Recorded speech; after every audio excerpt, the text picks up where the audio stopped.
On my last video, I was talking about how my mum come to know the Lord. So that was part one. And the title of part one and part two really is Don't Give Up. Perhaps you've got some elderly parents yourself or elderly friends who are getting on in years. But don't give up, because my mum and my dad come to know the Lord when they were getting on towards their 80s. So I want to encourage you to keep praying for them, and keep loving them, and keep being good to them, because God's got a plan for them, and he wants them to come to know him, and he can use you to do that. So I want to share with you now how my father comes to know the Lord. Now, my father was in a special secure home because of his Alzheimer's, and he began to get a little violent. And that was very difficult for the family, and very difficult for all of us at that time, because we've never had anybody in our immediate family who suffered from this illness. And my dad was slowly getting worse, and was getting to a place where he didn't even know who I was at one stage. And that is quite difficult for us to handle when those sort of things happen. But with prayer, it's amazing what God can do.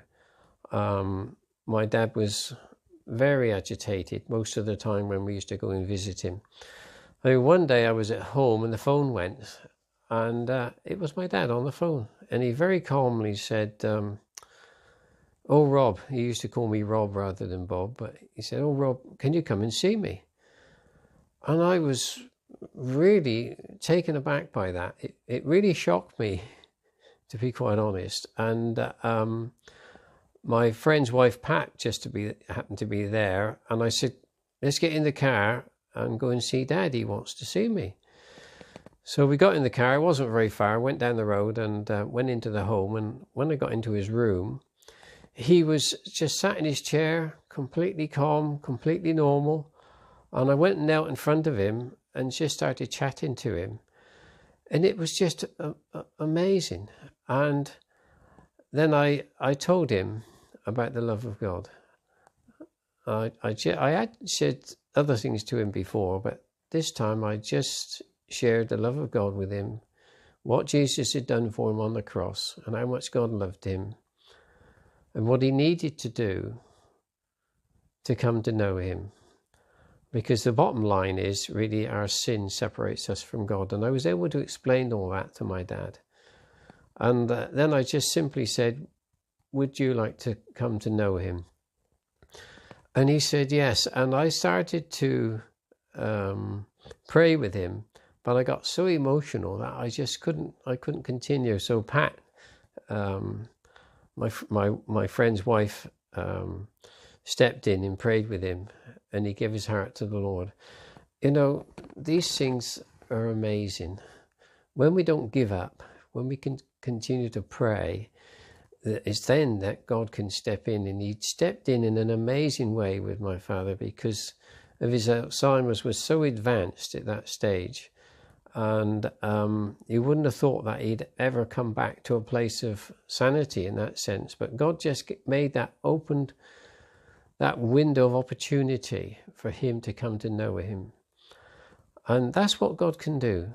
That's what God can do. And that's what's so amazing. His love is there right the way through. And I want to encourage you that if you're in the same situation I was, that pray, and God will open up an opportunity for those to come to know him. And when we left, we had to go down and find a nurse to let us out of the home, because he was in a secure unit. And so when the nurse came, I said to Dad, I said, "Tell the nurse what's just happened and what you've done." And he said, "I've just become a Christian," and he burst out into tears. Now, this was really, really precious. God's heart, my dad's heart was so soft, and he really knew that this Jesus was real. And each time I used to go to see him, I used to remind him, even though he couldn't remember much else, I used to remind him, "Can you remember when you come to know Jesus?" And he always said yes.